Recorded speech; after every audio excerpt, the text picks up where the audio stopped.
మహోన్నతుడా, ప్రేమ నమ్మకం కలిగిన మా కన్న తండ్రి, మీరంటేనే ప్రేమకు నిలువెత్తు నిదర్శనం మీరు. ఆ ప్రేమను ఒక ఆకారముగా మలచి క్రీస్తు రూపంలో మాకు పంపించారయ్యా. ఆయన భూమి మీద బతికినంతకాలం ఎదుటి వారి నుంచి ఏమీ ఆశించక తను ఇవ్వాల్సింది ఇచ్చి దీనులను, దరిద్రులను, పెంట కుప్పల మీద ఉన్నవారిని లేవనెత్తి మా జీవితమంతా తలకిందులుగా తపస్సు చేసిన మేము పోగొట్టుకోలేని పాపాన్ని ఆయనే తీసివేసి మమ్మల్ని పరలోక రాజ్యంలో కూర్చోండబెట్టిన ఉచితమైన ప్రేమను బట్టి స్తోత్రాలు. లోకములో మాకు కనపడుతున్న ప్రేమ, తల్లిదండ్రుల బిడ్డల మధ్య ఉన్న ప్రేమ, భార్యాభర్తల మధ్య ఉన్న ప్రేమ, సమాజంలో క్రైస్తవ సంఘంలో ఒకరినొకరు ప్రేమించుకుంటున్న ప్రేమ కూడా అబద్ధంగానే కనపడుతుంది తప్ప ఇందులో ఏమాత్రం నిజం కనపడలేదయ్యా. నిజమైన ప్రేమను ఎరిగిన వారు కూడా ఇలాంటి దౌర్భాగ్యపు స్థితిలో మా బతుకుల్ని మలుచుకుంటున్నాం. సాతానికే ప్రాధాన్యత ఇస్తున్నాం. మీ బిడ్డలను విడిపించండి. వాళ్ళ ఆలోచన విధానంలో నుంచి మీ పిల్లలను మళ్లించండి. ఎన్నో మహత్కార్యాలు, ఎన్నో మహా అద్భుతాలు, ఎన్నో సూచక్రియలు ఆనాడు చేసిన ఆనాటి ప్రజలే నమ్మలేదు నాయన. మరి ఈనాడు కంటికి కనిపించని కాపుదలను మాకు అనుగ్రహించి మమ్మల్ని కాపాడుతూ గొప్ప గొప్ప వారు సైతం క్షణంలో మరణిస్తున్న పరిస్థితుల్లో మరి మా జాగ్రత్తలు మేము తీసుకోపోయినా మమ్మల్ని కాపాడుతూ ఉన్న మీ ప్రేమ మాకు అర్థమైతే ఖచ్చితంగా మీ ఆజ్ఞలను పాటిస్తూ మా జీవితాలను పరలోకంలో చేర్చుకునే దిశలో సాగుతామని ఆలోచన మాకు వస్తుంది నాయన. అలాంటి ఆలోచన మీ పిల్లల్లో కలిగించండి. హృదయపూర్వకంగా పూర్ణ హృదయంతో మిమ్మల్ని స్తుతించలేని దౌర్భాగ్యపు స్థితిలో మా బతుకులో నేనైనా నామకార్థంగా వచ్చి నోటి మాటలతో మిమ్మల్ని ఘనపరుస్తున్నాం, స్తుతిస్తున్నాం. కానీ హృదయపూర్వకంగా మీరు పరలోకంలో ఉన్నారు, మా కోసం ఎన్నో కార్యక్రమాలు చేశారు, మమ్మల్ని ఎంతగానో ప్రేమించారు అనే ప్రేమతో మిమ్మల్ని ఆరాధించలేకపోతున్న స్థితిని మీరు చూస్తున్నారు. ఒక మిషన్ స్విచ్ చేస్తే అలాగైతే రన్ అవుతుందో, ఆపేస్తే ఎలా ఆగిపోతుందో మా జీవితాలు, మా మాటలు, మా ప్రవర్తన కూడా అలాగే ఉంది. క్షమించండి, మన్నించండి. హృదయపూర్వకంగా క్రీస్తు ద్వారా క్షమాపణ వేడుకుంటూ ఇదిగోనైనా మాలో ఉన్న భక్తిహీనతను తొలగించుకొని పరిపూర్ణమైన భక్తులుగా మలుచుకోవటానికి ఏ మాటలు మాకు అవసరమో ఆ మాటలు మీ ఆత్మ సహాయంతో నా నోట ఉంచండి. అదే ఆత్మ సహాయంతో విని గ్రహించి ఇక నుంచైనా పాటించే ప్రయత్నం మీ పిల్లల్లో కలిగించమని, అలాంటి ఆలోచన విధానాన్ని రేకెత్తించమని కోరుకుంటూ మా రక్షకుడు నీ ప్రియకుమారుడైన క్రీస్తు యేసు పరిశుద్ధ నామములో ప్రార్థించి అడిగి వేడుకొనుచున్నాను పరలోకపు తండ్రి. ఆమేన్. చేరువచ్చిన మీ అందరికీ ప్రభువైన క్రీస్తు నామములో నా శుభాలు, వందనాలు. భక్తులలోని భక్తిహీనత వారికి పరలోక రాజ్యాన్ని ఇస్తుందా అనే అంశాన్ని మనం ఆలోచిస్తూ ఉన్నాం. అందులో ఈరోజు ఒక విషయాన్ని మనం నేర్చుకుందాం. తిమోతి గారికి పౌలు గారు రాసిన 2వ పత్రిక 3వ అధ్యాయము 4వ వచనాన్ని చదువుకుందాం. ద్రోహులు, మూర్ఖులు, గర్వాంధులు దేవుని కంటే సుఖానుభవం ఎక్కువగా ప్రేమించేవారు. అనేక విషయాలు మనం గత ఎన్నో వారాలుగా ఆలోచిస్తున్నాం. ఇవి భక్తిహీనులలో ఉన్న లక్షణాలు. భక్తిహీనులు అంటే జాగ్రత్తగా వినండి, బుర్ర ఇక్కడే పెట్టండి. భక్తిహీనులు అంటే అస్సలు భక్తి లేనివారా, తక్కువ భక్తి ఉన్నవారా? మా విగ్రహాల్లో అక్కడ బిగుసుకుపోతారా? ఆన్సర్లు చెప్పి చావండి. చచ్చేవాళ్ళు ఎటు చచ్చిన నరకానికి పోయేవాళ్ళే. బుర్రకథ తినడానికి వచ్చినట్టుగా సైలెంట్గా ఉంటారేంటి? ప్రశ్న కదా ఇక్కడ వేసాను. అందరికా కొందరికేనా? మరి నోరు తెరవాలిగా. మరి ఇక నోరు తెరవలేనంత తినొచ్చారా? భక్తిహీనులు అంటే భక్తి అసలు లేనివారా, కాస్త భక్తి ఉన్నవారా? పోనీ రక్తహీనులు అంటే కుండెడు కూటికి ముద్ద తక్కువైతే ఎడుగుతారు, భక్తి తక్కువైతే అస్సలు ఆడవు. భక్తిహీనులు అంటే భక్తి తక్కువగా ఉన్నవారు. తక్కువగా ఉన్నవారి లక్షణాలు ఇలా మనం ఒక్కోటి నేర్చుకుంటున్నాం. అందులో ఈరోజు ఒక విషయాన్ని మనం నేర్చుకుందాం. దేవుని కంటే సుఖానుభవమును ఎక్కువగా ప్రేమించేవారు. వీళ్ళు దేవుణ్ణి ప్రేమించేవారా ప్రేమించనివారా? ప్రేమించనివారా? ప్రేమించేవారు. దేవుణ్ణి కూడా ప్రేమిస్తారు. కాకపోతే ఎక్కువ పర్సెంట్ దేన్ని ప్రేమిస్తారు? సుఖానుభవాన్ని. అంటే దేవుడికి సుఖానుభవం ముందు దేవుడు దిగదుడుపు. వాస్తవంగా ఎవరిని ప్రేమించాలి? దేవుడిని ప్రేమించాలి. కానీ సుఖానుభవాన్ని ఎక్కువగా ఇంతకీ సుఖం దేనికి ఇస్తాం? సుఖాన్ని కోరేదేంటి? శరీరం. అది అరికాల నుంచి నన్నెత్తి వరకు ప్రతి అవయవం సుఖాన్ని కోరింది. తల వెంట్రుకలు సుఖాన్ని కోరుతాయి కదా. నేను అందంగా కనపడాలి, నిటారుగా నిలబడాలి, లేకపోతే కొప్పు రూపంలో మనసపడాలి, లేకపోతే జడలుగా అల్లాలి నాకు కదా. దానికి చాలా కోరికలు ఉన్నాయి సుఖపడటానికి. పోనీ కాలు గోర్లు ఏమన్నా తక్కువ తిన్నాయి అంటే అవి కూడా రకరకాల రంగులతో డిజైన్లో ఎంత పొడుగు పెంచుకొని రకరకాలుగా కనపడాలని వాటికి కూడా. అంటే ప్రతి అవయవానికి ఏముంది?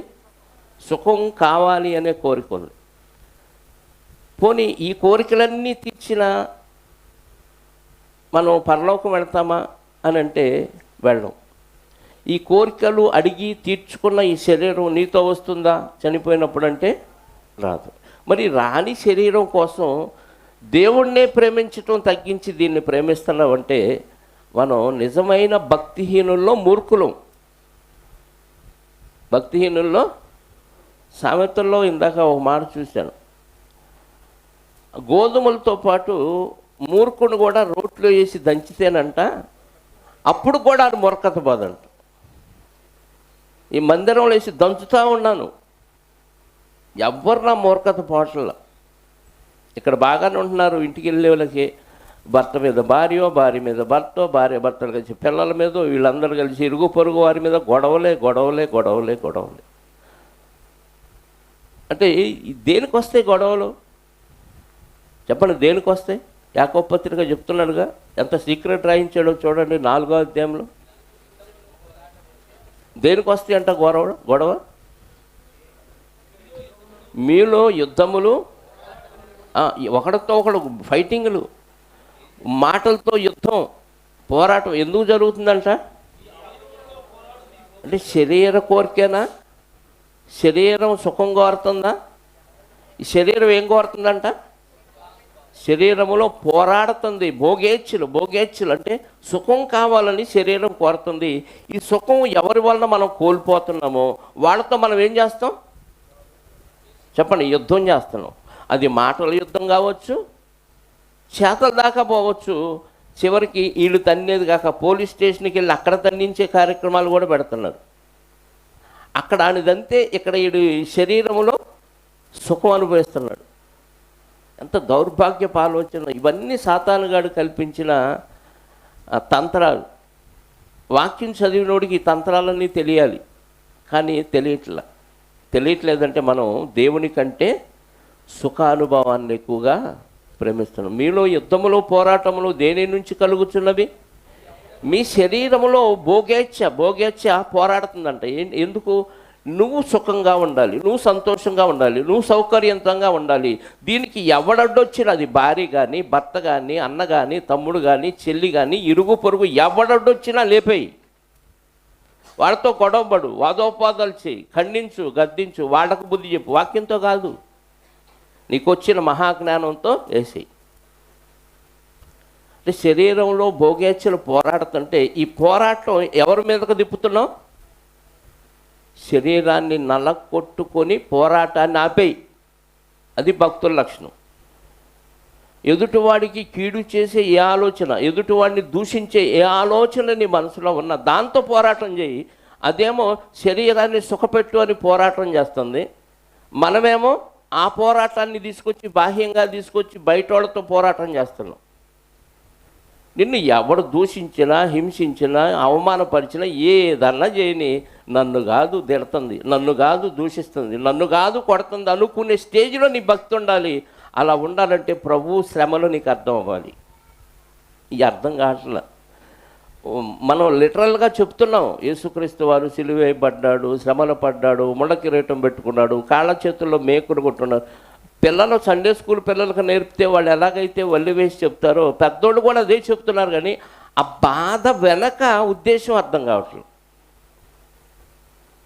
ఆ మేకులు కొట్టిన సందర్భం నీకు కూడా వర్తించింది, నీ పాపాన్ని బట్టి కూడా ఆ మేకులు దిగబడ్డాయన్న విషయం మనకు గుర్తుంటే, ఆయన సిలువలో మేకులు కొట్టబడ్డాయన్న విషయమే మనకు తెలుసు.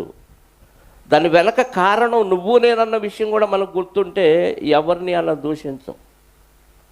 శరీరాన్ని నలగ కొట్టుకుంటాం, ఎదుటివాడిని నలగ కొట్టాలనే ఆలోచన రాదు. అంత భయంకరమైన స్థితిలో మనం సుఖాన్ని ప్రేమిస్తున్నాము. చూడండి, దేవుడి కంటే నిన్ను పరలోకం ఇచ్చేది శరీరమా దేవుడా?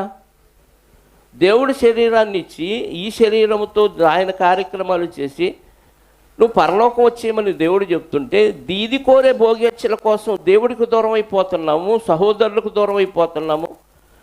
ఏదో అన్నీ సఖ్యంగా జరుగుతున్నాయి కాబట్టి ఇలా అనుకుంటున్నాం. మనం చెప్పాను, 2000 కోట్లకు అధిపతి, 60 దేశాల్లో టీ వ్యాపారాన్ని విస్తరింపజేసిన ఒక వ్యక్తి కుక్కలు కరిసినాయండి, చచ్చిపోయాడు, పడిపోయాడు, తలక దెబ్బ తగిలింది. సురేష్ సాక్ష్యం చెప్తుంటే అది గుర్తొచ్చింది. అంత 2000 కోట్లకు అధిపతి కింద పడ్డాడు, కుక్కలు కలిస్తే తప్పించుకోవటానికి ట్రై చేసి తలక తగిలింది, పడిపోయాడు. ఇక లెగవన ఆ వ్యక్తిని కుక్కలు ఇంకా చీల్చి చండాడిని, స్పాట్లో చనిపోయాడు. 2000 కోట్లు ఎవరి? కుక్కలు చెప్పిన విసిరైపోయింది కదా. ఈరోజు ఇంటికి వెళ్ళే లోపు నువ్వు చనిపోతే, నీ గుండె ఆగిపోతే, ఏదో ప్రమాదంలో నువ్వు చనిపోతే, ఈ పంతాలు, పట్టింపులు, ఈ కక్షలు, కార్పణ్యాలు ఏమైపోతాయి చెప్పండి? ఉన్న 4 రోజులు ప్రభువును పోలి నడుచుకొని బతకండిరా, పరలోకం ఇస్తానని చెప్తే, ఏదో శాశ్వత కాలం బతికేస్తామని ఎన్నో పోరాటాలు, యుద్ధాలు చేసుకుంటూ, గొడవలు పడుతూ, ఒకరితో ఒకరు సంబంధాలు తెంపేసుకొని ఎలా బతుకుదాం అనుకున్నావు? నువ్వే ఉన్నావు, సమాజంలో ఉన్నావా, బయట ఉన్నావా?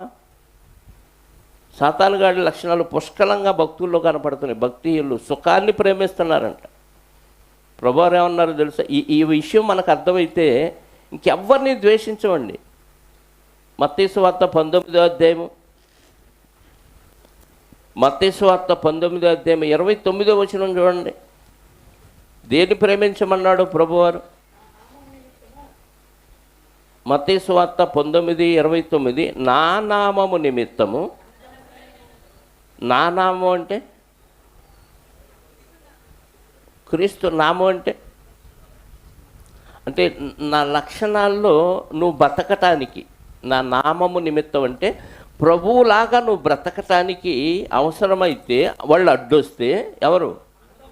అన్నదమ్ములు అడ్డొచ్చిన, నువ్వు ప్రభువులాగా బతుకుతున్నప్పుడు అన్నదమ్ములు అడ్డొచ్చినా వదులుకో. అక్క చెల్లెళ్ళు నువ్వు ప్రభువులాగా బ్రతకటానికి అడ్డొచ్చినప్పుడు వదులుకో. అంటే ఈజీగా వదులుకోమని కాదు, వదులుకోమని. కానీ వాళ్ళని అంత ఈజీగా వదులుకోమని కాదు, చివరి ప్రయత్నం వరకు వాళ్ళని కాపాడుతూ, వాళ్ళని కూడా ప్రేమిస్తూ, ఇంకా వల్ల కాదు వీళ్ళు ఇక మారరు అన్న స్టేజ్లో వదులుకోవాలి. కానీ మనం ఏ స్టేజ్లో వదులుతాం? అసలు ప్రభువు నిమిత్తం వదలం. ఏ నిమిత్తం వదులుతాం అంటే మన శరీరంలో పోరాడు భోగేచ్ఛల నిమిత్తం వదిలేస్తాం. నిన్నెవరన్నా అన్నారా? అన్న తిట్టాడా, అక్క తిట్టిందా, చెల్లి తిట్టిందా, తమ్ముడు తిట్టాడా, వాడని తిట్టేస్తాం. అవసరమైతే ఇక నీకు నాకు సంబంధం లేదని వదిలేస్తాం. ఇది ప్రభువు నిమిత్తం నువ్వు పనిచేస్తుంటే వచ్చిన నింద, లేకపోతే నువ్వు స్వయంకృతంగా కల్పించుకున్న నింద? స్వయంకృతంగా కల్పించుకున్న. అంటే శరీరంలో భోగేచ్ఛ పోరాడుతుంది, సుఖం అనుభవించంటుంది. ఈ సుఖానికి వాళ్ళు అడ్డు వచ్చారు. నేను అనుకున్నది అనుకున్నట్టు నెరవేర్చాలి. ప్రభు పనే, సొంత పనే? సొంత పనే. ప్రభు పని అంటే ఎవరు అడ్డురారు. ఒకళ్ళు వచ్చినా ప్రేమతో వాళ్ళని తిరస్కరించవచ్చు, వాళ్ళ ప్రేమతో చక్కబెట్టవచ్చు. ఎవరినో ఏ స్టేజ్లో వదులుకోవాలంటే ఫైనల్ స్టేజ్లో వదులుకోవాలి. సాధ్యమైతే అందరితో సమాధానంగా ఉండు. ఎక్కడ గొడవ వచ్చినా నిన్ను ఇగో హర్ట్ అయ్యావని అర్థం. నిన్ను నువ్వు తృప్తిపరచుకోవటానికి ఎదుటి వాళ్ళని ద్వేషిస్తావు, ఎంతమందినైనా ద్వేషిస్తావు. ఎవరు లేకపోయినా పర్లేదు, ఉన్న ఒకళ్ళిద్దరు చాలు అనుకుంటావు. వాళ్ళు కూడా ఉండరు నీతో, అసలు నీతోనే నువ్వు ఉండవు. ఒకరోజు నీ శరీరమే నిన్ను అన్యాయం చేసి వెళ్ళిపోతుందన్న విషయం మర్చిపోయి పగ ప్రతీకారాలు పోటీలతో బతుకుతున్నామండి. భక్తులుగా భక్తిహీనులుగా కనపడుతున్నాం మనం. భక్తులే సమాజం దృష్టిలో, కానీ మనలో ఆ మాత్రం భక్తి లేదు. నా నిమిత్తం అంటే నా వాక్యానుసారంగా నువ్వు బ్రతుకుతున్నప్పుడు, నా క్రియలు నా లక్షణాలు నీలో అభివృద్ధి చెందుతున్నప్పుడు వాళ్ళు పూర్తిగా ఆటంకం అయితే అప్పుడు వదిలే. మళ్ళీ వదిలేయమంటే పూర్తిగా వదిలేయమని కాదు, ఆ సమయంలో వదిలే అంతే.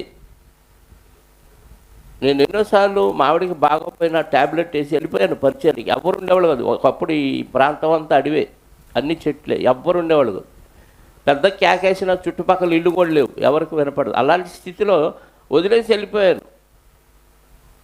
పని అక్కడ ముఖ్యం. నా నిమిత్తం అంటే ఆ పని నిమిత్తం. అలానే వదిలేసి వెళ్ళాను, మళ్ళీ వచ్చాను, కుటుంబంతో కలిసిపోయాను. నా నిమిత్తం అన్నదమ్ములైనను, అక్క చెల్లెళ్ళనైనను, ఇంకా తండ్రినైనను, తల్లినైనను, పిల్లలనైనను. ఇది పొలాన్ని కూడా వదులుకోవాలా? పొలంలో రక్తం చిందాలి, పొలుగు దిగాలి గుండెల మీద. పొలమా, స్థలమే వదులుకోం. పొలం ఏడ వదులుకుంటాం చెప్పండి? సెంటు భూమి కోసం కొట్టుకు చచ్చిన ఎంతమంది అన్నదమ్ములు, తల్లిదండ్రులు. తల్లిని మొన్న ఒకడు ఏటకొడలతో నరుకుతున్నాడు. ఎందుకో మరి ఆస్తి ఇవ్వలేదో మరేమో తెలియదు. ఒకళ్ళకి ఎక్కువ ఇచ్చి ఒకళ్ళకి తక్కువ ఇచ్చిందేమో తెలియదు. ఏటకొడలతో కన్న తల్లిని నరికేశాడు ఇంటి ముందే. దేని నిమిత్తం? ఆ శరీరములో పోరాడు భోగేచ్ఛ నిమిత్తం నరికాడు. వాడు భక్తిహీనుడు. వాడికి అసలు భక్తిహీనుడు కాదు, వాడు భక్తుడే కాదు. మరి భక్తులు కూడా ఇలా గొడవ పడవచ్చు, ఆస్తుల కోసం పడవచ్చా? పడితే వాడు భక్తుడు కాదు, భక్తిహీనుడు కూడా కాదు, అన్యుడు. వాడు అన్యుడే. అలాంటి వారు అన్యులు. భక్తులుగా అస్సలు దేవుడు ఒప్పుకోడు. మనకు మనం సర్టిఫికేట్ ఇచ్చేసుకోవచ్చు, నేను భక్తుడి, మహాభక్తుడిని, అందరికంటే నేనే ముదురు భక్తులని. కాను, ముదురు భక్తుడు కాదు అసలు.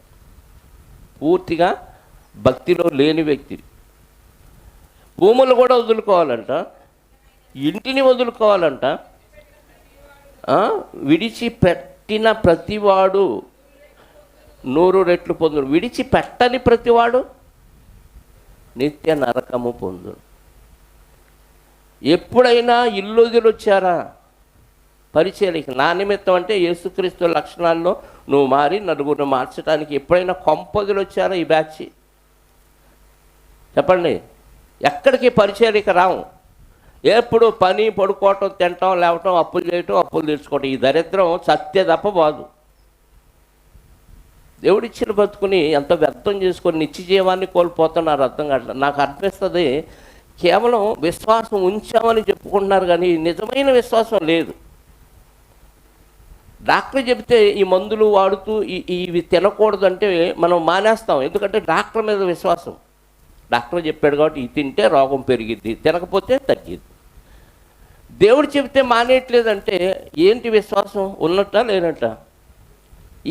ఈ లక్షణాలు మానేయండి అని దేవుడు చెప్పాడు వాక్యం ద్వారా. నువ్వు మానేయలేదంటే ఉన్నట్టేనా విశ్వాసం?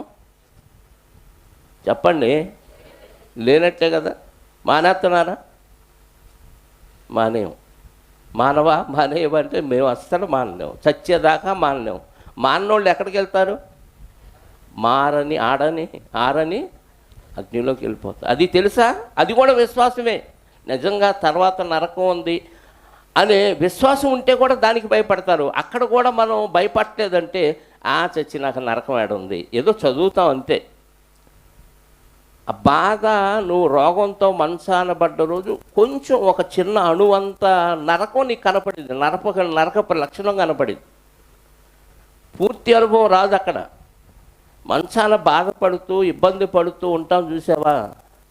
పక్కనోళ్ళు, ఇరుగు పొరుగు వాడు కూడా పట్టించుకోకుండా, సొంతోళ్ళు కూడా వదిలేసి, నీ అవయవాల్ని నువ్వే సరి చేసుకోలేని, నీ బాధను నువ్వు కూడా తట్టుకోలేనంత బాధలో మంచాన పడి ఇబ్బంది పడతాం చూసారా? ఆ రోజు నరకములో బాధలో ఒక చిన్న నలుసులాంటి బాధ ఆ రోజు అర్థమైంది. అంటే అంత నలుసులాంటి బాధ ఆ రోజు అర్థమైతే అసలైన బాధ ఎలా ఉంటుంది? అది అర్థమైతే ఇంకెవరైనా ఇలాంటి పాపిష్టి పనులు చేస్తామండి? భూముల్ని, ఇళ్లను, పిల్లల్ని, తల్లిదండ్రుల్ని, అన్నదమ్ముల్ని, అక్క చెల్లెల్ని వదులుకోవటానికి సిద్ధం అవుతున్నా. కానీ నా నిమిత్తం అంటే ప్రభువు లక్షణాల్లో నువ్వు మారి కొంతమందిని మార్చడానికి ఏమైనా వదులుకుంటున్నారంటే ఆ విషయాల్లో వదులుకోండి. భూముల్ని, ఇళ్ళని, బంగారాన్ని ఏటిని వదులుకోవటానికి అస్సలు ఇష్టపడం. ఇక్కడ వదులుకోకపోతే రేపు పరలోకాన్ని వదులుకోవాల్సి వస్తుంది ప్రియులారా. ఈ శరీరంలో భోగేచ్ఛలు పోరాడుతున్నాయి సుఖం కోసం, తాత్కాలికమైన సుఖం కోసం శాశ్వతకాల జీవితాన్ని పోగొట్టుకుంటున్నాం ప్రియులారా.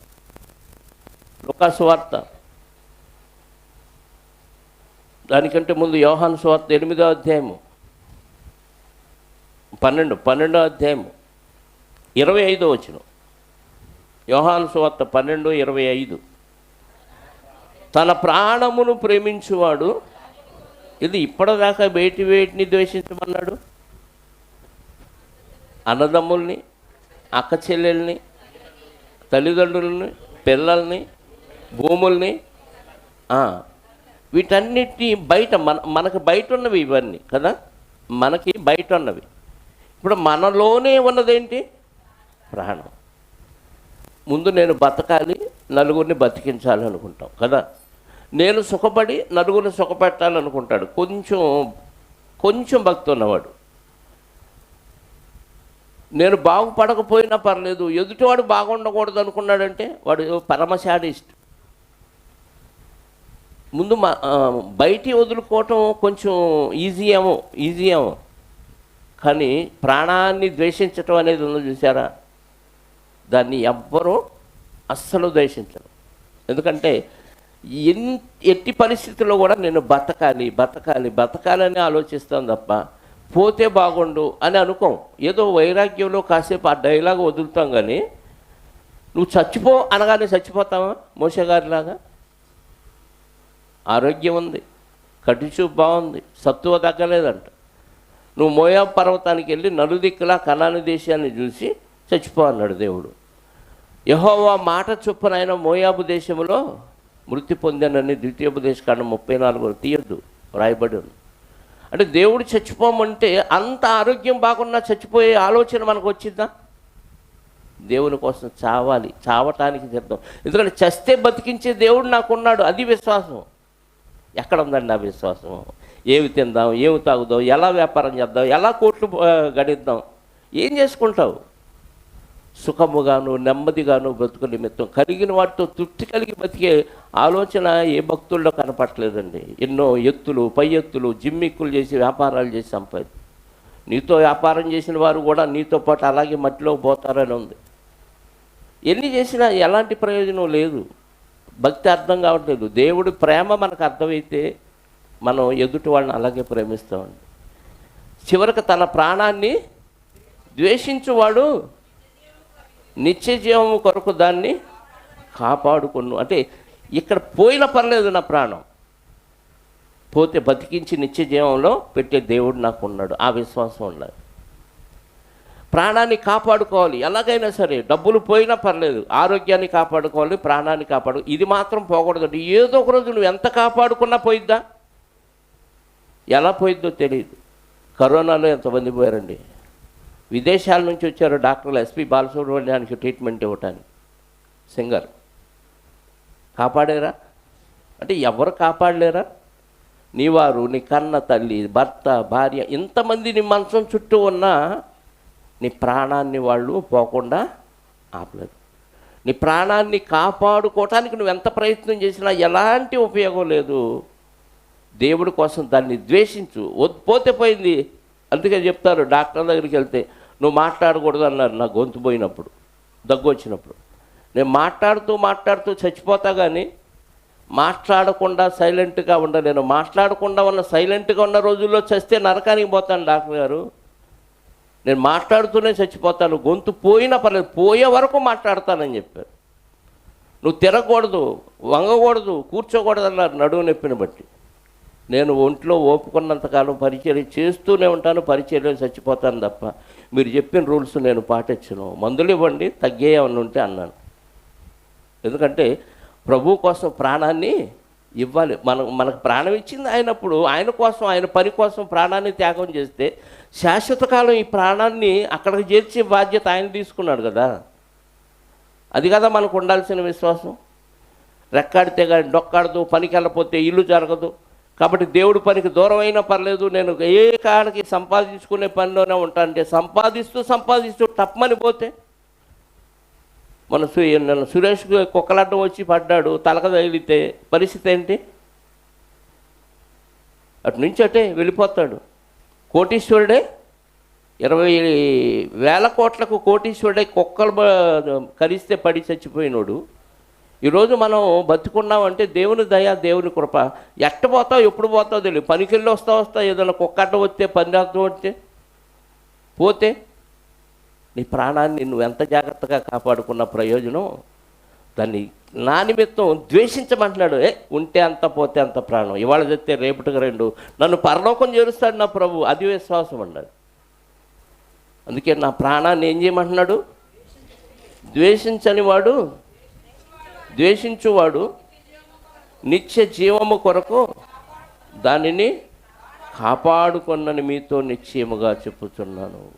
నువ్వు ద్వేషించు.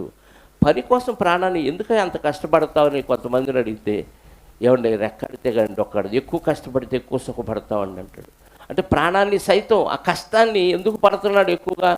నువ్వు అలసిపోతావయ్యా, తొందరగా చచ్చిపోతావయ్యా, ఇంత అరగదీస్తే అవయవాలంటే పోయి నేను నా పిల్లల కోసం మాత్రం పడకపోతే. అంటే ద్వేషించాడు, తన ప్రాణాన్ని ద్వేషించి భవిష్యత్తు కోసం, పిల్లల కోసం ప్రయాసపడుతున్నాడు. ఆ ప్రయాసతో ప్రభువులో పడి ప్రాణాన్ని ద్వేషిస్తే, కొంతమంది పాస్టర్లు కూడా సలహాలు చెప్తారు. మీరు టయానికి తినాలండి పాస్టర్ గారు, టయానికి పడుకోవాలండి. అబ్బో బాగా చెప్పారండి, అది నాకు కుదరదండి అని చెప్తాను. నేను ప్రభువు నిమిత్తం టయాన్ని పాటిస్తున్నాను. టయానికి తినాలి, టయానికి పడుకోవాలి. టయానికి తినకపోయినా ఆరోగ్యాన్ని ఇచ్చేది దేవుడు. టయానికి క్రమం తప్పకుండా తిన్న వాళ్ళకి అనారోగ్యం రావట్లేదా? ఆరోగ్య సూత్రాలన్నీ పాటించిన వాళ్ళకు అనారోగ్యం వచ్చిందా లేదా?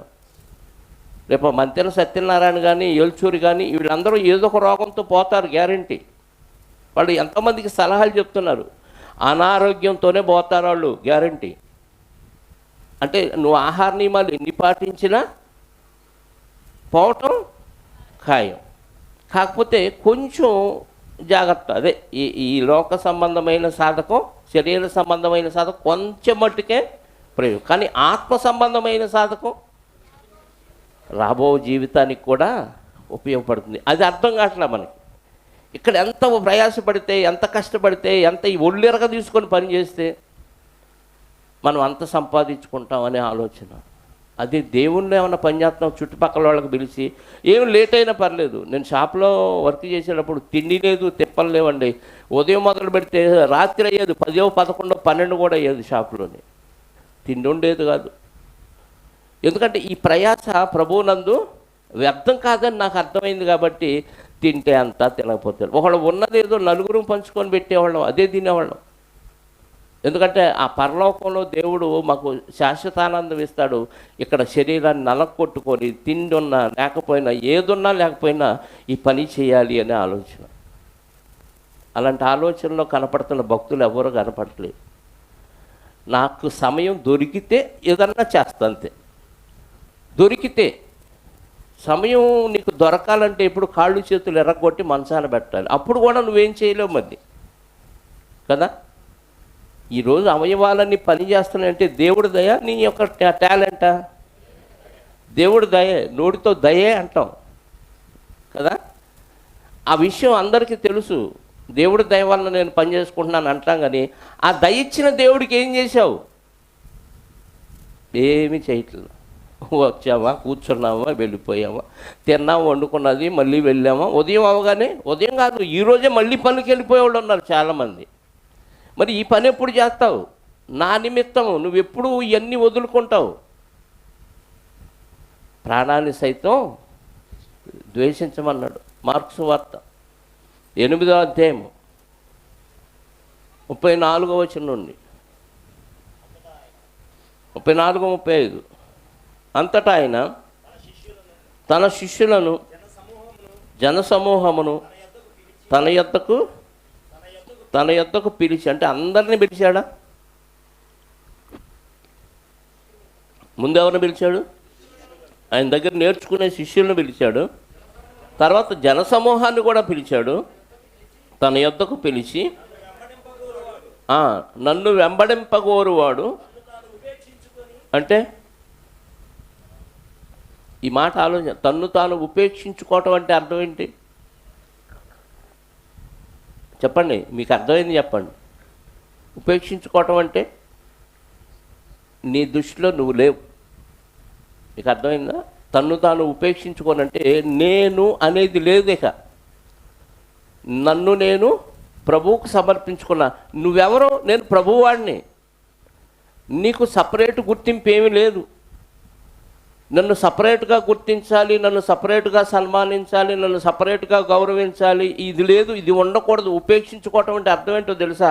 నువ్వు మర్చిపో. నేను అనే ఐడెంటిటీ నీకొద్దు.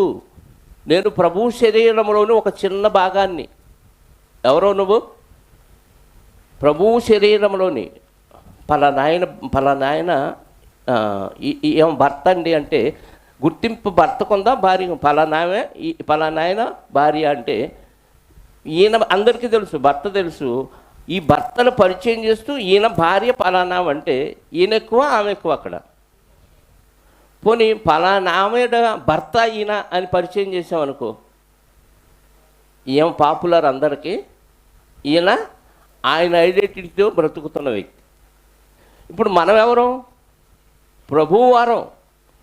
ప్రభువుకి ఐడెంటిటీ రావాలి, ప్రభువుకు గుర్తింపు రావాలి. ప్రభు శరీరంలోని చిన్న భాగాన్ని నువ్వు. నేను లేదు, ఇక లేదు. ఎవరో నువ్వు ప్రభువు శరీరంలోని చిన్న భాగాన్ని. నాకు గుర్తింపు రావట్లేదు, నన్ను గౌరవించట్లేదు, నన్ను ప్రేమించట్లేదు. నువ్వెవడోరా? ప్రభువుని ప్రేమిస్తే అందులో నువ్వు కూడా ఉన్నావు. ప్రభువుని ప్రేమించారనుకో ప్రజలు, అంటే నిన్ను ప్రేమిస్తాడట కాదా? అర్థమైందా? తలకు కిరీటం పెట్టాం, పాదాలు నాకు కిరీటం పెట్టలేదంటే చెప్పండి, పాదాలకు పెడతారా కిరీటం? తలకి ఎప్పుడైతే గౌరవం వచ్చిందో ఆ తల కింద ఉన్న అవయవాలన్నిటికీ వచ్చిద్దా గౌరవం? వచ్చిద్దా రాదా? దేనికి దానికి సపరేట్ గౌరవం కావాలా? దేనికి దానికి సపరేట్ గౌరవం కావాలని భోగేచ్చి కోరుకుంటుంది. ఏ అవయవానికి అవయవం ఇండివిజువల్గా నాకు సపరేట్గా సుఖం కావాలని కోరుకుంటుంది. అది సాతాను గాడి ప్లాన్. నా ప్రభువుకి సన్మానం చేస్తే నాకు చేసినట్టే, నా ప్రభువుకి ఆహారం పెడితే నాకు పెట్టినట్టే. ప్రభువుకి ఆహారం పెడతాం, ప్రభువుకి సన్మానం చేయటం అంటే తోటి వారికి పెట్టడం. అమ్మయ్య వాళ్ళ కడుపు నిండింది, నాకు చాలు. నువ్వు తింటే చాలు, నాకు కడుపు నిండింది అనే ఆలోచనలో ఉండాలి. నాకు పెట్టలేదే, ఆడికి ఎక్కువ మొక్క వేసారే, నాకు చిన్న మొక్క వేసారే, వీడు స్వార్థపరుడే. ఆడు స్వార్థం వాడినే నాశనం చేసింది. నువ్వేది? నువ్వు నిష్కపటంగా ఉండాలిగా. ఆలోచనలు కనపట్టలేదండి అక్కడ. ఎక్కడ చూసినా స్వార్థం, అసూయ. దేనికోసం అంటే శరీరంలో పోరాడు. అంటే దేవుడిని ప్రేమించట్లా మనం. దేన్ని ప్రేమిస్తున్నాం? దేవుడిని ప్రేమించినట్టు కనపడుతున్నాం, కానీ శరీరాన్నే ప్రేమించుకుంటున్నాం. శరీరంతో పాటు బంధువుల్ని, రక్త సంబంధులు మాత్రమే. బయటోళ్ళు వాళ్ళు బయటోళ్ళే. కులం ప్రాతిపదిక లేకుండా, రక్త సంబంధం వ్యత్యాసం లేకుండా సమానంగా ప్రేమించే స్థాయిలో భక్తుడు ఉండాలండి. ఇంకా కులాలు అడ్డొస్తున్నాయి, ఇంకా రక్త సంబంధాలు అడ్డొస్తున్నాయి. ఏమన్నాడు అక్కడ 8వ అధ్యాయం 34వ వచనం? అంతటా ఆయన తన శిష్యులను జనసమూహమును తన యొద్దకు పిలిచి, నన్ను వెంబడింపగోరువాడు తన్ను తాను అంటే ఇక నిన్ను నువ్వు మర్చిపోయి నీకు ఒక భారం ఇచ్చాడు. సిలువ అంటే ఏంటి? మెడలోగా తాలిబొట్లు వేసుకుంటారు కొంతమంది. పురుషులైతే కొంతమంది చూసుకోవాలి, నా గుండెల మీద ఏముందంటాడు, రొమ్మిరుసుకొని చూపిస్తాడు. ఎందుకది? సిలువను ఎత్తుకోవటం అంటే ప్రభువు కాడిని నువ్వు ఎత్తుకోవాలి, ప్రభువు భారాన్ని. పౌలు గారు అంటాడు, క్రీస్తు పడిన పాటలలో కొదువైన వాటిని నా శరీరమందు నేను. మరి నీ ముందు తరాల వాళ్ళు పడిన పాటలలో కొదువైనవి నీ మీద ఎత్తుకున్నావా? ఎదుటివాడికి నువ్వు భారంగా ఉంటున్నావా? అర్థమైందా? ఎదుటివాడికి మనం భారంగా ఉండకూడదు. ఒకళ్ళ భారం మనం మోయాలి. పోనీ భారం అంటే బాగా బరువా, కష్టమా? కాదా? భారం అంటే కష్టమా, తేలిక? భారం అంటేనే కష్టం. భారంలో లైట్ వెయిట్, స్ట్రాంగ్ వెయిట్ ఉంటాయి తెలుసా? అంటే హెవీ వెయిట్, తక్కువ భారం, ఎక్కువ భారం. ఇప్పుడు ప్రభు శిలువ భారం అయిందా, అతి భారం అయిందా, లైట్ వెయిటా? మత్తయి సువార్త 11:30 చూడండి. మత్తయి సువార్త 11:30 ఏలయనగా నా కాడి, అదే అంత సులువా? ఏమన్నా సులువు అయితే అందరం మోయొచ్చు కదా, ఎందుకు మైలాపోతున్నాం? ఆయన చెప్పింది సులువే, కానీ మనకి మహాభారం. ఎంత భారం అంటే మోయలేనంత. ప్రభువు శిలువలో మోసిన శిలువ భారం కంటే భారంగా భావిస్తున్నాం మనం. ఆయనేమో నా కాడి సులువుగాను తేలికగాను ఉన్నదని ఆయన చెప్తున్నాడు. ఊరుకో ప్రభా నువ్వు అట్టాగే చెబుతావు, కానీ మాకు తెలుసు మోసే వాళ్ళకి ఎంత భారం అంటున్నాం మనం కదా. చాలా భారంగా ఉంది మనకి. అబద్ధాలు ఆడొద్దు. ప్రభా ఇది చాలా కష్టం, మోసం చేయొద్దు, ఇది ఇంకా కష్టం, వ్యాపారం సాగదు ప్రభా మోసం చేయకపోతే. ఆయన తేలికంటే మనమేమంటున్నాం భారం అండి. ఎందుకండి భక్తి? హ్యాపీగా లోకంలో సుఖం ఉందండి. ఈ జీవిత కాలంలోనే సుఖం అనుభవించు, ఇక్కడే అనుభవించు. ఎందుకంటే నువ్వు వెళ్ళే పాతాళం లేక సుఖాలే లేవు. ఇక్కడ సుఖం కావాలి, అక్కడ సుఖం కావాలంటే అస్సలు దక్కేది కాదండి. పరలోకం కష్టపడిన వాడికే వచ్చింది, గుర్తుపెట్టుకోండి. ప్రభు భారం మోసిన వాడికే వచ్చింది.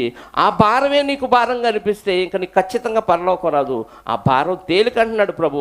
అంత తేలికైన భారాన్ని మన మీద పెడితే మొయ్యటం ఎందుకు కష్టమవుతుందంటే అది మనం అలవాటు చేసుకోలేకపోతున్నాం. దాన్ని అలవాటు చేసుకుంటే చాలా తేలిక. అబద్ధాలు ఆడకుండా వ్యాపారం చేయొచ్చా, నేను చేశాను. మోసం చేయకుండా చేయొచ్చా, నేను చేశాను. ప్రాక్టికల్గా చేసి చూపించాను, చెప్తున్నాను. అబద్ధాలు ఆడకుండా మోసం చేయకుండా చేయొచ్చు. చేయటం అలవాటు అయితే చాలా తేలికది.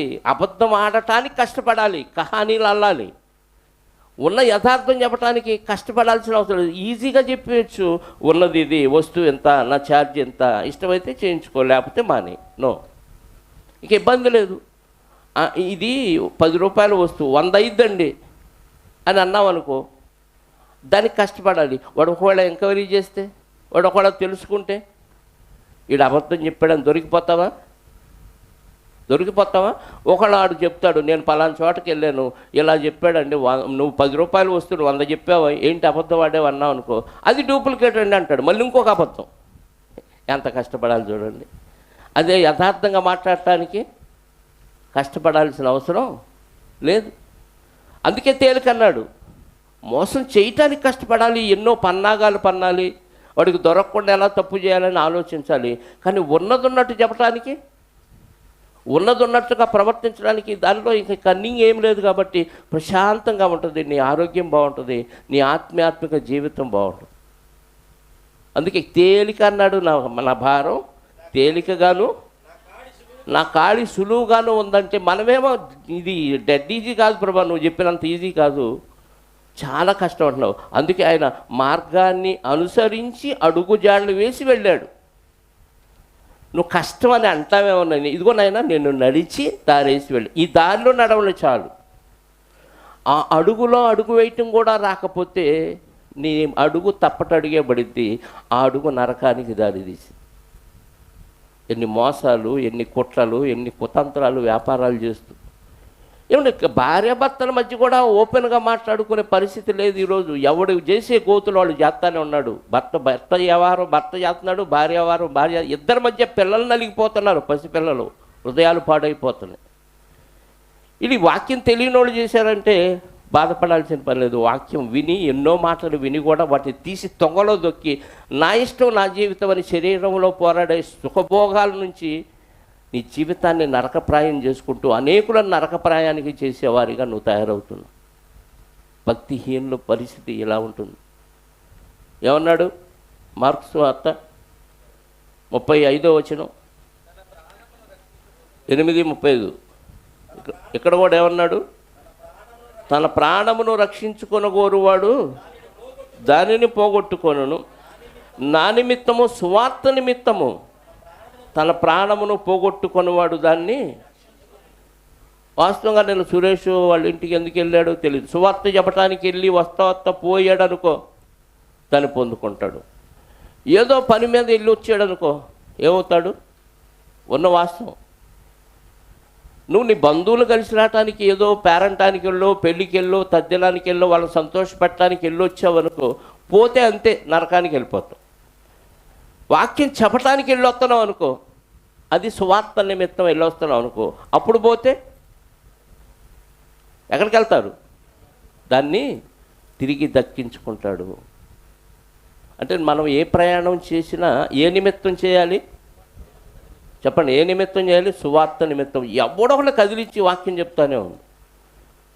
షాప్కి వచ్చిన వాళ్ళు ఎవరిని వదిలిపెట్టను, చెబుతానే ఉంటా. చుట్టూ ఉన్న వాల్ పోస్టర్లు చూస్తారు, పాంప్లెట్లు చూస్తారు. ఒకళ్ళు నేను చెప్పైనా వాళ్ళే కదిలిస్తారు. ఇదేంటి మీరేనా, ఇదే ఎవరో ఒకళ్ళు కదిలిస్తారు. చివరికి హిందువులు కూడా పక్కాగా ఆధ్యాత్మికంగా హిందువులు బలంగా పాతుకుపోయిన వాళ్ళు కూడా కదిలించారు. ఇదే సందులే అని దిట్టంగా ఇచ్చేసాను వాళ్ళు. ఇంకా నోరెత్తడానికి వాళ్ళ దగ్గర ఆన్సరు లేదు. మన ప్రతి కదలికలో సువార్త పని ఉండాలండి. మాట చేత కానీ, ఎఫెసీ పత్రికలో చదువుతాం కానీ, మాట చేత కానీ, క్రియ చేత కానీ. 5:20 కదా. మీరు ఏమి చేసినాను, ఎక్కడికి ప్రయాణం చేసినాను, ఏం చేయాలి? తీశారా? చెప్తానే ఉన్నారా?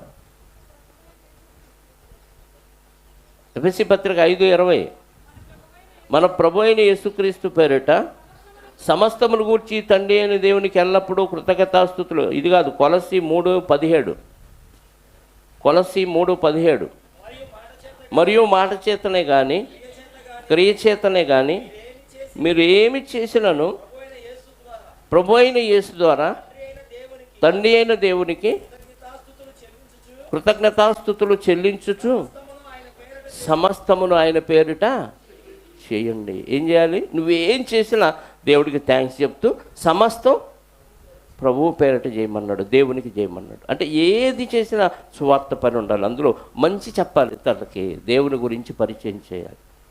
ఇవి చేయకుండా నువ్వు ఎన్ని ప్రయాణాలు చేసినా మధ్యలో యాక్సిడెంట్ అయిపోయావు అనుకో, హైటెక్ బస్సులు 2 ఢీకొని చచ్చిపోయిన వాళ్ళు ఉన్నారు కదా. పెళ్ళిళ్ళకి వెళ్తూ యాక్సిడెంట్ అయి చచ్చిపోయిన వాళ్ళు ఉన్నారు. ఇలాంటి యాక్సిడెంట్లో పోతే ఎక్కడికి వెళ్తావు? సరాసరి డైరెక్ట్ టికెట్ నరకానికి, అందులో డౌటే లేదు. ఎక్కడికి వెళ్ళినా నీ నోట్లో నుంచి సువార్త రావాలి, దేవుని మాటలు రావాలి. దాని నిమిత్తం వెళ్ళు, కనీసం వంక పెట్టుకొని అన్న వెళ్ళన్నా సువార్త చెబుతా, ప్రభు ఎట్టగట్ట కాపాడు మార్గం అన్నా చెప్పండి. ఎట్టగట్ట కదిలించుకొని అక్కడికి వెళ్ళి వాక్యం చెప్పారండి, శుభ్రంగా సేఫ్గా ఇంటికి తీసుకొస్తాడు దేవుడు. ఒకళ్ళు పోయినా హ్యాపీ. కానీ సొంత పని మీద, వ్యాపారం పని మీద, నీ సొంత ఆలోచనలు చొప్పున బంధువులను సంతోషపెట్టడానికో, వాళ్ళని సుఖపెట్టడానికో, వాళ్ళు ఫీల్ అవుతారనో వెళ్ళామనుకోండి, ఖచ్చితంగా పోగొట్టుకుంటాం ప్రాణం. ఎందుకంటే దేవుని నిమిత్తం కాదది. నీ శరీరంలో పోరాడు సుఖ భోగ్యాచుల నుంచి కలిగిన వాత్సల్యంతో వాళ్ళ దగ్గరికి వెళ్ళావు తప్ప వాళ్ళకి ఏమన్నా వాక్యం చెప్పి రక్షించావా ఏంటి? ఎంతమంది దగ్గరికి ఎన్ని పెళ్ళిళ్ళకి పేరంటాలకి వెళ్తున్నాం మనం. వెళ్తాం, పెడతాం, పెట్టింది తింటాం, వస్తాం. వెళ్ళేటప్పుడు సింగారించుకొని వెళ్తాం, వచ్చేటప్పుడు వాళ్ళు ఏదో తక్కువ చేశారని మొహం వేలాడేసుకొని వస్తాం. ఇందులో కూడా మళ్ళీ దోషమే. ఎక్కడ పరిశుద్ధత, భక్తి కనపడట్లేదు. చదవండి అన్నమాట 35. తన ప్రాణమును రక్షించుకొనగోరువాడు దాన్ని పోగొట్టుకొను, నా నిమిత్తము, నా సువార్త నిమిత్తమును తన ప్రాణమును పోగొట్టుకొనివాడు దానిని రక్షించుకొనుడు. ఒకడు అన్నీ సంపాదించుకున్నాడు, బాగా వ్యాపారం చేశాడు, బాగా డబ్బు సంపాదించాడు, సర్వలోకం వద్దులండి, బాగా కోట్లకు పడగలెత్తాడు. కానీ తన ప్రాణాన్ని కుక్కలు కరవటం వల్ల పోగొట్టుకుంటే ఏం ప్రయోజనం? 2000 కోట్లు సంపాదించుకున్నాడు, 60 దేశాల్లో వ్యాపారాన్ని విస్తరింపజేశాడు. కానీ కుక్కల బెడదకు ప్రాణాన్ని కూడా ఏమన్నా ప్రయోజనం ఉందా? నువ్వు అసలు సర్వలోకం వద్దు, కనీసం కొన్ని ఆత్మలు సంపాదించుకొని హ్యాపీగా వెళ్ళిపో, నీకు ప్రయోజనం. అంటే లోకంలో ఏం సంపాదించుకున్న ఎలాంటి ప్రయోజనం లేదు. అంటే టోటల్గా మనకి ఏమర్థమైంది? ఇదంతా విన్న తర్వాత ఏమర్థమైంది? శరీరములో పోరాడు శరీరాన్ని, శరీర సుఖాల్ని మనం ప్రేమించకూడదు. దీనికంటే ఎక్కువగా ప్రభువుని ప్రేమించాలి. ప్రభువుని ప్రేమించడం అంటే యోహాను మొదటి పత్రిక, ప్రభువుని ప్రేమించడం అంటే యోహాను మొదటి పత్రిక 4వ అధ్యాయము 20-21 వచనాలు చదవండి. ఎవడైనను నేను దేవుని ప్రేమించుచున్నాను అని చెప్పి, నేను భక్తుడిని, ప్రార్థనకి వెళ్తాను, వాక్యం వింటాను, పాట పాడతాను, కానుకేస్తాను, వాక్యం కూడా చెప్తాను అని చెప్పి తన సహోదరుడు అంటే సహ ఉదరము నుండి ఉద్భవించినవాడు. తెలుసా దాని అర్థం? సహ ఉదరం అంటే ఒకే గర్భంలో నుంచి బయటకు వచ్చినవాడు సహోదరుడు. కానీ ఇక్కడ మనం క్రీస్తు గర్భంలో నుంచి బయటకు వచ్చాం. అంటే సంఘములో ఉన్న వారందరూ ఎవరు? ఒక కడుపులో నుంచి వచ్చిన వాళ్ళతో సమానం. అర్థమైందా? తల్లి గర్భంలో నుంచి వచ్చిన వాళ్ళకి ఎంత ప్రాధాన్యత ఇస్తామో, సంఘములో ఈ క్రీస్తు కడుపులో నుంచి వచ్చిన వాక్యం ద్వారా కన్నాడు వచ్చిన వాళ్ళు కూడా సహోదరులే. సహోదరుడు అంటే ఒక కడుపులో నుంచే వచ్చాం. మనమంతా పరలోక సంబంధించిన కుటుంబానికి చెందినవాడు. కాబట్టి సహోదరుని ద్వేషించిన వాడు ఏమవుతాడు అంటే సాతాను అయిపోతాడు. అబద్ధికుడు అంటే ఎవడు? సాతానుగాడు. ఎవడైనాను నేను దేవుణ్ణి ప్రేమించుతున్నానని చెప్పి సహోదరుని, ఇప్పుడు ఏమండి ఎంతమంది మీద ద్వేషం ఉందో చెప్పండి. ఒప్పుకుంటారా? ఒప్పుకోరు కదా. ద్వేషం ఉండొచ్చు, అసలు భక్తులకు ఉండొచ్చా? ద్వేషం ఎందుకు వచ్చింది? ఒకడి మీద? అవతల వ్యక్తులు నాకేదో చేయలే, అంతే సింపుల్గా. పోనీ చెయ్యలేదు, చేశాడు, అపాయం చేశాడు, అపకారం చేశాడు, నిందేశాడు, హింసలే పెట్టాడు. ఏం చేయాలి ఆయన? ఆ స్థాయిలో ఆడుందండి భక్తి. ఏం చెయ్యకపోతేనే ద్వేషిస్తున్నావు. ఏదన్నా కీడు చేస్తే ఇంకా నీకు నాకు జీవితంలో సంబంధం లేదు. కీడు చెయ్యకపోతేనే ద్వేషం వస్తే, కీడు చేస్తే ఇంకా అంతకంటే శత్రుభావం మనలో ఇంకా ఎవరికి ఉండదు. అంత పగతో రగిలిపోతున్నాం లోపల. ఆ పగగా కలిగించే అపవాదిగాడు నిండుకొని ఉన్నాడు. ఏం చేస్తున్నాడు వాడు? ఇంకా ఆడతో నీకు సంబంధం లేదు. నువ్వు చచ్చిపోయినా పర్లేదు, వాళ్ళు చచ్చిపోయినా పర్లేదు, నీకు జీవితంలో సంబంధం లేదు. భక్తులతో సంబంధం కోల్పోయిన వాడు భక్తులుండే లోకంలో సంబంధం కలిగి ఎలా ఉంటాడు? ఇప్పుడు అవతల వ్యక్తి భక్తుడే, యువతల వ్యక్తి భక్తుడే. ఆ భక్తుడితో నాకు సంబంధం లేదంటే రేపు ఈ భక్తుడు పరలోకం వెళ్ళాలి, ఈడు పరలోకం వెళ్ళాలి. ఇక్కడ సంబంధం లేదన్నాడు, మరి అక్కడ సంబంధం ఎలా కలుపుతావు? కలిసి ఉండగలరా? ఇక్కడ కలిసి ఉండటం చేతగానివాడు అక్కడ ఎలా ఉంటాడండి? అందుకే రానివాడు, ఇద్దరిని రానివాడు దేవుడు. ఒకవేళ అవతలోడు ద్వేషించిన మనం ప్రేమిస్తూనే ఉన్నాం అనుకోండి, నిన్ను రానిస్తాడు. వాడి మీద ఎలాంటి ద్వేషం ఉండకూడదు. వాడు పగా ప్రతీకారంతో రగిలిపోయినా, నిన్ను కొట్టినా, తిట్టినా, నిందించినా, దూషించినా దేవస్తోత్రం, ఆయనకు అర్థం కాలేదు, క్షమించండి, అర్థమయ్యేటట్టు చేయండి అని ప్రార్థన చేసావనుకో, నీకు ద్వేషం లేదు అవతల వ్యక్తి మీద, కాబట్టి నేను రానిస్తాడు. నేనే ద్వేషం పెట్టుకొని అవతల వాళ్ళని పగా ప్రతీకారంతో రగిలిపోయావనుకో, గెట్అవుట్ అంటాడు. రానివాడు దేవుడు. నాలో ఏమాత్రం ద్వేషం ఉన్నా హృదయము ఆలోచన దేవుడికి తెలుసుగా. ఎవరి మీదన్నా పగా ప్రతీకారంతో రగిలిపోయినా, ఎవరినైనా హృదయంలో ద్వేషించినా, రాత్రిపూట దేవుడు నా హృదయాన్ని దర్శించినప్పుడు పలాని వ్యక్తి మీద నాకు లోపల పగ ఉందని చూశాడు అనుకో, ఏం చేస్తాడు? AK-47తో కాల్చేస్తాడు హృదయాన్ని. దేనికి పనికిరాదు, నరకానికి పంపిస్తాడు. ఎందుకంటే పరిశుద్ధంగా, నిష్కల్మషంగా, నిష్కపటంగా ఉన్నవాళ్ళే పరలోకం రావాలి. ఎందుకంటే నువ్వు చెడిపోయినోడు, నువ్వు ఆడికి వెళ్తే ఆడ జడగొడతావు, మళ్ళీ అక్కడ పరలోకం మళ్ళీ నరకం అయిపోద్ది. అందుకే ఏరుతున్నాడు ఇక్కడ, గింజల్ని ఏరి శుద్ధులను మాత్రమే ఆ లోకానికి శుద్ధుడుగా ఉండాలంటే ఆ ప్రభువు కాడెత్తుకొని పోయండి, పరిశుద్ధమైన హృదయం. అందుకే కనపడే సహోదరుణ్ణి చదవండి ఆ మాట. కనపడుతున్న సహోదరుని ప్రేమించలేని వాడు కనపడని దేవుణ్ణి ఎలా ప్రేమిస్తాడు? ఆయన కనపడ్డా కాబట్టి ప్రేమిస్తున్నానని చెప్పినా ఏమండవు కదా. ఇప్పుడు వ్యక్తి ఎదురుగా లేనప్పుడు ఆయన అంటే నాకు ఎంత ప్రేమో, చంద్ర అంటే ఎంత ప్రేమో అనుకుంటున్నాను అనుకోండి, నిజంగా ప్రేమిస్తున్నాడు కావాలని అనుకుంటారు మీరంతా. చంద్ర దగ్గరకు వచ్చినప్పుడు కూడా నువ్వంటే నాకు ఎంత ప్రేమ అన్నాను అనుకోండి, ఎక్కడయ్యా ప్రేమిస్తుంది నువ్వు, ఏమి ఇచ్చావు నాకు అన్నాడు అనుకో, మొత్తం గాలి అంతా గాలిపోయిద్దా, పంచరే పడిద్దా, బరిస్ట్ అయిపోద్ది. ప్రభు ఇప్పుడు ఏం అన్నాడు కాబట్టి మనం ఏమంటున్నాం, నేను భక్తుడిని భలే ప్రేమిస్తున్నా ప్రభువుని, నా అంత ప్రేమ ఎవడు చూపెట్టలే ప్రభుకి అంటున్నాం. ఆయన అక్కడ ఉండి సైలెంట్గా వింటున్నాడు అంతే. ఆయన కానీ ఒక్క డైలాగు నీ గురించి సాక్ష్యం చెప్పాడు నీకు ఇక్కడ. ఏంట్రా నువ్వు ప్రేమించేది, ఏం చేసావురా నా కోసం? తల్లిని ద్వేషించమన్నాడు, తండ్రిని ద్వేషించమన్నాడు, భార్యని ద్వేషించమన్నాడు, పిల్లల్ని ద్వేషించమన్నాడు, భూమిని వదులుకోమన్నాడు. ఇవన్నీ నా నిమిత్తం వదులుకో, నా పని కోసం వదులుకో, నా లక్షణాలు కనపడటానికి వదులుకో అంటే వాళ్ళను వదులుకున్నావు కానీ ఈ లక్షణాలు నీలో కనపడలేదు. నువ్వు ఎలా ప్రేమిస్తావురా నన్ను అన్నాడు అనుకో దేవుడు, తలకాయ ఎక్కడ పెట్టుకుంటావండి? తీసుకెళ్ళి నరకంలో బొగ్గుల్లో పెట్టుకోవాల్సిందే, కాలే మంటలు. భక్తుల లక్షణాలు కనపడలేదండి. కనపడుతున్న సహోదరుని ద్వేషించే దౌర్భాగ్యుడు దేవుడిని ఎలా ప్రేమిస్తాడు? ఊరక డైలాగ్ చెప్పుకుంటున్నాం అంతే, భక్తులుగా చలామణి అవటానికి ఒక సర్టిఫికేట్ తీసుకుంటున్నాం అంతే. దేవుడి దగ్గర ఈ సర్టిఫికేట్ మనకి రాదు, మనుషుల వల్ల పొందుకునేది. ఆ మాట అని ఏమంటున్నాడు కింద, అయితే దేవుణ్ణి ప్రేమించువాడు, దేవుణ్ణి ప్రేమిస్తే సహోదరుని కూడా ప్రేమించాలి. సహోదరుని ప్రేమించడం అంటే అడు పెడితే ప్రేమించు, అడు పెట్టకపోతే చెప్పండి ద్వేషించు, అంతేనా? ద్వేషం అనే పదం లేదు బైబిల్లో. ఎప్పుడు ద్వేషించాలో తెలుసా? ఎన్నిసార్లు చెప్పి చెప్పి చెప్పి చెప్పి నీ సహనమంతా అయిపోకూడదు. అప్పుడే దీర్ఘశాంతం చూపించిన అన్యునిగా భావించంటే వీడు మనకు సంబంధించినవాడు కాదు, నరకానికి వెళ్ళేవాడు కాబట్టి అలా వదిలేయి. ద్వేషించడం అంటే అలా వదిలేయి, అంతేగాని వాడిని శపించొద్దు, వాడికి కీడు చేయొద్దు.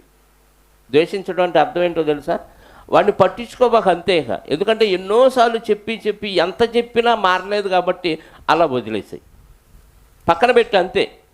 అంతేగాని ద్వేషించి మళ్ళీ అతను కీడు చేయమని కాదు. అక్కడ కనిపించే సహోదరుని ప్రేమిస్తున్నావు అంటే కనిపించని దేవుణ్ణి ప్రేమిస్తున్నావు అనేది.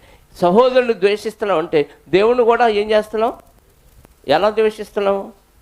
దేవుడు చెప్పాడు ఇదిగో ఈయన్ని ప్రేమించు అని, ఇది చేయట్లా అంటే దేవుణ్ణి కూడా నువ్వు, నేను చెప్పిన మాట మీరు వినలేదంటే నన్ను ఏం చేసినట్టు? ద్వేషించినట్టు, లెక్కలేదు. నేనంటే నా మాట అంటే లెక్కలేదు, దేవుడు మాట అంటే నీకు లెక్కలేదు కాబట్టి సహోదరుని ద్వేషిస్తున్నావు. 5వ అధ్యాయం కింద వచనం 2వ వచనం, మనము దేవుని ప్రేమించుచు ఆయన ఆజ్ఞలను నెరవేర్చువారమైతిమా. ఆజ్ఞలు నెరవేర్చడం అంటే ఏంటి? దేవుని పిల్లల్ని ప్రేమించడం. ద్వేషిస్తే ఆజ్ఞలను తిరస్కరిస్తున్నావు అని అర్థం. ఆజ్ఞను తిరస్కరించిన వాడు పాపం, ఆజ్ఞ అతిక్రమమే పాపం. పాపులు ఎక్కడికి వెళ్తారు అంటే సింపుల్గా ఒక వ్యక్తిని నువ్వు ద్వేషించి ద్వేషభావం మనసులో పెట్టుకుంటే నువ్వు నరకానికి పాత్రుడివి. అడు కీడు చేసినా ప్రేమించు, నీకు అన్యాయం చేసినా ప్రేమించు, నీకు డబ్బులు తీసుకొని ఎగ్గొట్టినా ప్రేమించు. వాళ్ళకు చేయాల్సింది దేవుడు వాళ్ళకు చేస్తాడు, నీకు చేయాల్సిన మేలు. పగ తీర్చటం ద్వేషించటం భక్తుల పని కానే కాదు ప్రియులారా. ద్వేషించావంటే సుఖానుభవాన్ని ఎక్కువగా ప్రేమించవు. దేవుడి కంటే ఎక్కువగా నిన్ను నువ్వు ప్రేమించుకున్నావు కాబట్టి నిన్ను నువ్వు ద్వేషించుకోవాలా, నిన్ను నువ్వు మర్చిపోవాలా. నీ ఐడెంటిటీ నీకు కావాలి, నీ గుర్తింపు నీకు కావాలి. దేవుడి గుర్తింపు అవసరం లేదు. దేవుని కంటే సుఖానుభవమును ఎక్కువగా ప్రేమించేవారు. ఇదే భాగం వచ్చే వారం కూడా మాట్లాడుకుందాం, ప్రార్థన చేసుకుందాం. పరిశుద్ధుడా, ప్రేమ నమ్మకం కలిగిన మా కన్న తండ్రి, ప్రేమకు నిలువెత్తు నిదర్శనం మీరు. మీ కుమారుడి ద్వారా మీ ప్రేమను మాకు కనపరిచారు. మీ యొక్క అద్భుతమైన అమూల్యమైన సర్వ లక్షణాలు శరీరముగా క్రీస్తులో నివసింపచేశారు. ఆయన భూమి మీదకి వచ్చి 33.5 సంవత్సరాలు జీవించి ఏమాత్రం ఎవరిని ద్వేషించక అందరినీ ప్రేమించి ఆ ప్రేమకు తార్కాణముగా తన శరీరాన్ని ద్వేషించి అందరి కోసం ఆ శరీరాన్ని మీకు ఇష్టము లేకపోయినా అందరి పాపాలు తన మీద మోపుకొని తండ్రి తను పాపిగా మీకు కనపరుచుకున్నాడు. అది మీ చిత్తమై ఉంది. ఒక బలి పశువుగా మా కోసం ఆయన సమర్పించుకున్న ఆ స్థితి మాకు అర్థమైతే మేము కూడా తోటి వారిని రక్షించే క్రమంలో బలి పశువులుగా మారాలని, ఇలా మారాలంటే ముందుగా మమ్మల్ని మేము ద్వేషించుకోవాలని, మా ప్రాణాన్ని సైతం మేము ద్వేషించాలన్న విషయాన్ని మాకు నేర్పించారయ్యా. నిజంగా తన ప్రాణమును ద్వేషించేవాడు ఎవ్వడూ ఉండడు ప్రపంచంలో. కానీ మీ నిమిత్తం, సువార్త నిమిత్తం ప్రాణాన్ని సైతం ద్వేషిస్తే ఈ ప్రాణాన్ని శాశ్వత కాలం పరలోకంలో దక్కించుకోవటానికి మీరు అవకాశం కల్పించారు. ఆ విశ్వాసం మాలో ఉంటే ఇక నుంచి అయినా తండ్రి తోటివారిని ప్రేమిస్తూ, తోటివారిని ప్రేమించడం అంటే మీ ఆజ్ఞలను గైకొనటం అన్న విషయాన్ని మీ వాక్యములో నుంచి మేము నేర్చుకున్నామయ్యా. ఆ వాక్యాన్ని హృదయంలో ఎప్పుడూ ధ్యానిస్తూ, ఎవరిని ద్వేషించకుండా, ఎవరి మీద ద్వేషభావం మాలో ఉండకుండా, ఒకవేళ ఉంటే ఈ క్షణంలోనే దాన్ని తీసివేసుకొని మమ్మల్ని శత్రువులుగా భావిస్తున్న వారిని సైతం ప్రేమించే లక్షణం మీ కుమారుడి ద్వారా మేము అలవర్చుకొని అందరితో సమాధానంగా ఉండే మనసును ఇక నుంచి కదిలే లోపు మీ పిల్లల్లో కలిగించండి. మీ కుమారుడు చూపిన దీర్ఘశాంతాన్ని, మీరు చూపిన దీర్ఘశాంతాన్ని మాలో కనపరిచి క్రైస్తవుడంటే వీరేరా అని సమాజానికి చాటి చెప్పే విధంగా మీ కుమారుడి తత్వాన్ని మేము చూపించడానికి సహాయాన్ని దయచేయండి. వచ్చిన పిల్లలందరిని బట్టి స్తోత్రాలు. క్రమంగా రావటానికి ప్రేరణ దయచేయండి. మిమ్మల్ని అవమానపరుస్తున్నాను ఆయన ఆలస్యంగా వచ్చి. మీరంటే లెక్క ఉంటే మీ పద్ధతి, మీ క్రమం పాటిస్తాం. మీరంటే లెక్క లేకపోతేనే మేము అక్రమంగా పనిచేస్తాం. ప్రయత్నించటం కాదు, కానీ ఖచ్చితంగా సరిచేసుకొని క్రమాన్ని పాటించడానికి నిర్ణయం తీసుకొని కదలటానికి ప్రేరణ దయచేయండి. అనేకులకు, చుట్టుపక్కల వారికి ఒక మాదిరి సంఘంగా తీర్చమని కోరుకుంటూ వచ్చిన బిడ్డలందరినీ సురక్షితంగా వారి కుటుంబాలకు చేర్చండి. వారిలో పరివర్తన తీసుకురండి. అనారోగ్యంతో బాధపడుతున్న వారికి ఆరోగ్యాన్ని, మానసిక బలహీనత, రుగ్మతలతో బాధపడుతున్న వారికి ప్రశాంతతను, సంతానం లేని వారికి సంతానాన్ని, యవనస్తులకు వివాహాన్ని, తండ్రి దైనందిన జీవితంలో కష్టాలు, దుఃఖాల్లో బాధపడుతున్న వారికి ఓదార్పును, ప్రతిదీ శరీర సంబంధమైన అవసరాలు తీర్చండి. వీటన్నిటికీ మించి ఆధ్యాత్మికమైన ఆనందాన్ని, సంతోషాన్ని మీ పిల్లల్లో కలిగించమని కోరుకుంటూ తను తాను ఉపేక్షించుకొని క్రీస్తు నిమిత్తం, సువార్త నిమిత్తం, పరిచర్య నిమిత్తం వారు సమయాన్ని కేటాయించి వారి మేధస్సును కూడా మీ పరిచర్య కొరకు ఉపయోగించి అనేకమైన ప్రణాళికలు సిద్ధం చేసి సంఘ క్షేమాభివృద్ధి కొరకు వాటిని ఉపయోగించే మనసును ప్రతి బిడ్డకు దయచేయమని కోరుకుంటూ మహిమ, ఘనత, ప్రభావాలు మా అందరి ద్వారా మీరే పొందుకొనమని, జరగవలసిన రెండో ఆరాధనలు కూడా మీ చిత్తమైతే మంచి వాతావరణంలో జరిగించి అనేకులకు మేలుకరంగా జరిగించి తద్వారా మీరు మహిమ పొందమని కోరుకుంటూ మా రక్షకుడు, మా పాప విమోచకుడు మా కోసం తన జీవితాన్ని త్యాగం చేసి ఫణంగా పెట్టి మమ్మల్ని అందరినీ నరకము నుండి తప్పించి పరలోక రాజ్యానికి వారసులుగా చేసిన క్రీస్తు నామములో ఈ ప్రార్థనా మనవులు సమర్పించి అడిగి వేడుకొనిచున్నాను పరలోకపు తండ్రి. ఆమేన్.